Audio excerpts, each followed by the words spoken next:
Sexual exploitation, abuse and harassment refers to an abuse of power and is a form of gender-based violence. SEAH remains a pressing global issue in development and humanitarian contexts and institutions, perpetrated by persons working in the aid sector. Every great system begins with a small seed, a moment of awareness, a decision to grow. The international community planted this seed with a strong commitment to address PSEAH, prevention from sexual exploitation, abuse and harassment, through various initiatives. These key milestones, such as, but not limited to, UN Secretary-General Special Measures for Protection from Sexual Exploitation and Abuse, the Interagency Standing Committee's Principles and Minimum Operating Standards on Prevention of Sexual Exploitation and Abuse, the Core Humanitarian Standard on Quality and Accountability, and the OECD DAISY recommendation on ending CAH laid the foundation. These commitments anchored a collective will to protect staff and beneficiaries, taking responsibility for their safety, dignity, and well-being. Since then, efforts have been made to nurture this seed, spreading it across organisations and initiatives, ensuring it takes root in fertile ground. Over time, the seed transformed into a strong trunk, a foundation built on commitment and collaboration. Many countries have taken a firm stand against CAH. For example, Switzerland has developed a holistic approach to integrate PSEAH into all its interventions. Switzerland is highly committed to respond to sexual exploitation, abuse and harassment, and to prevent it from happening. We have a zero-tolerance policy towards inaction on PSEAH. Our commitment is embedded in our code of conduct, which applies to all staff, whether based in Switzerland or abroad.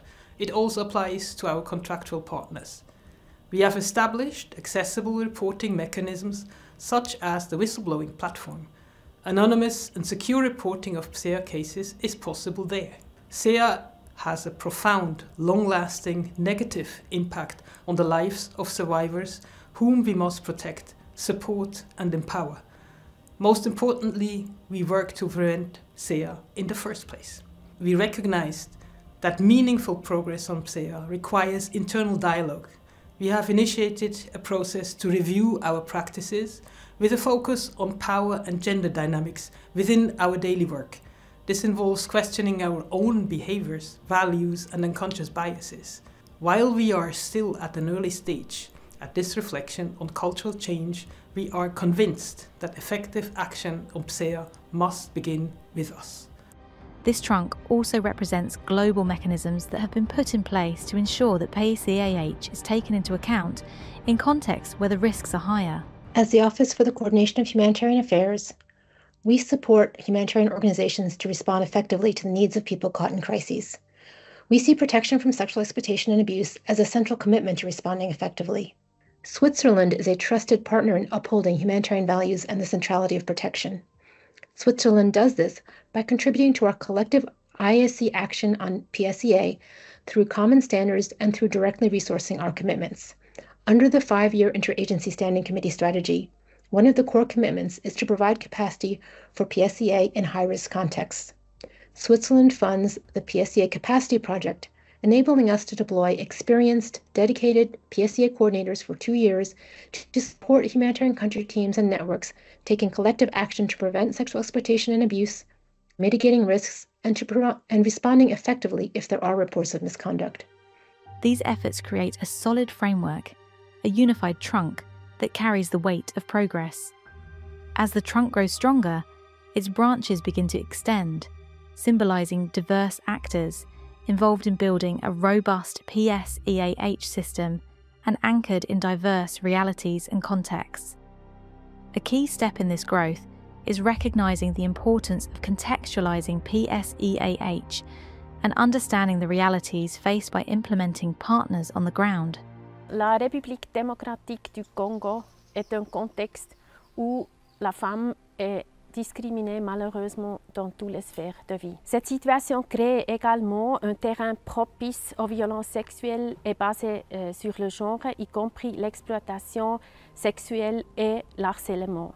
C'est pourquoi le bureau de coopération à Bukavu a décidé de devenir ou essayer de devenir un champion dans le PSEAH et de mettre en avant ce sujet avec les partenaires locaux et les partenaires internationaux. Pour les ateliers avec les organisations partenaires, nous avons voulu contextualiser les outils dont Berne dispose.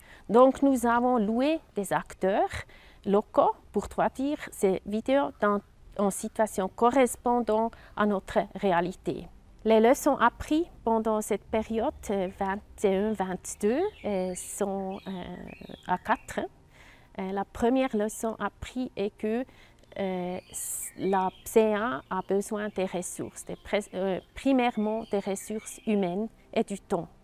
Deuxièmement, la PSEAH est une question qui doit être portée par le management. Donc, troisièmement, la PSEAH a besoin d'une attention permanente et répétitive. Et quatrièmement, c'est très important de contextualiser la PSEAH, connaître quels sont les atouts, quels sont les enjeux et de comprendre le contexte, comment une société traite la question de la violence sexuelle et l'harcèlement sexuel, l'exploitation sexuelle. Contextualization is one part of the equation. Another critical element is integrating PSEAH into risk assessments and working with partners to support them in implementing these measures effectively. Creating awareness about PSEAH is an integral part of our work with partners. We integrated PSEAH in our partner risk assessment, but we also organized specific trainings for our partners and our staff too. Our partners are diverse, with different organizational capacities, from international organizations to public institutions and smaller civil society organizations. But for all of them, the goal is clear: zero tolerance for sexual exploitation, abuse, and harassment. The branches symbolize the diversity of actors who must work together to build a strong system. But even as coordination and cooperation lie at the heart of PSEAH, the journey begins with ourselves.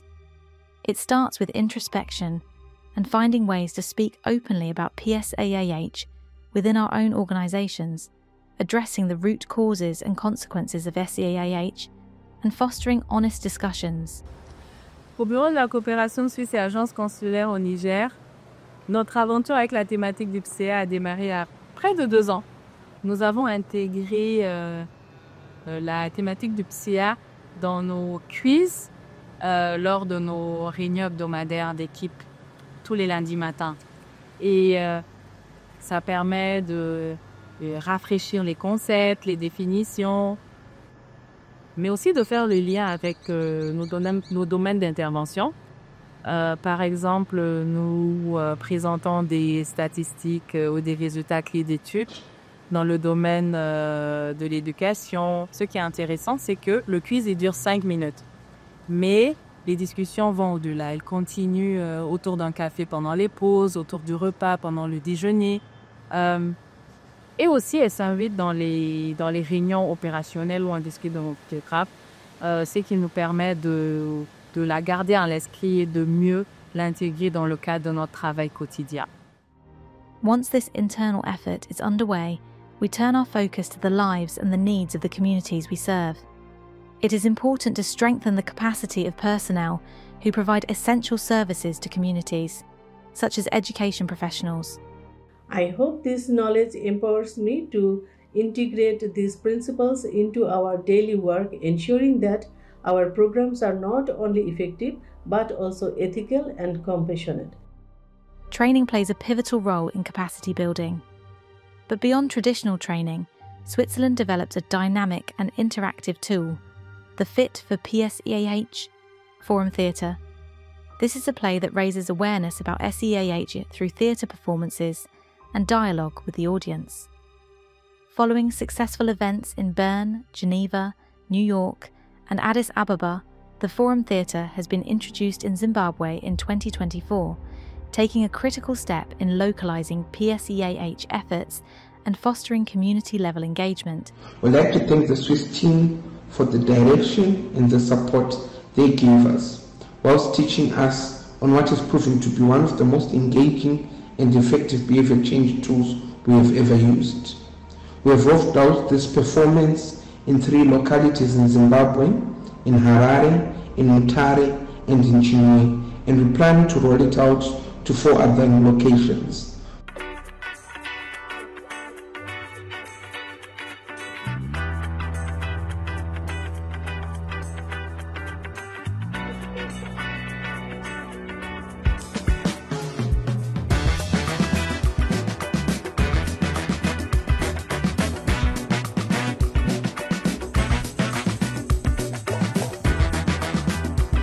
Like I say, it is a procedure.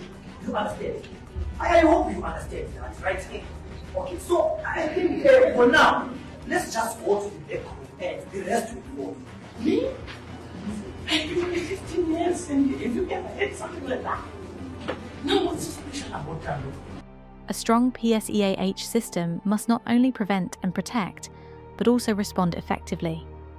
This means having robust mechanisms in place for reporting and investigating incidents, ensuring that survivors are heard, supported, and accompanied throughout the process.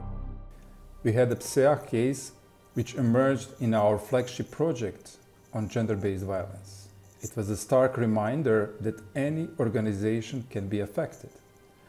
However, thanks to prior awareness-raising efforts, the whistleblower reported the case, and it was managed professionally using appropriate reporting mechanisms of partner organization and our office. Therefore, prevention is key. With all these elements working together, the seed of commitment, a strong and unified trunk, and branches that extend far and wide, the tree has grown tall, strong, and protective. It stands as a symbol of what we can achieve when prevention, response, and accountability come together to prevent SEAH incidents and to protect beneficiaries and staff. But this journey does not end here. Let us never stop growing, never stop speaking up, and never stop committing to a world where safety and respect are the foundations of everything we do, everywhere, for everyone.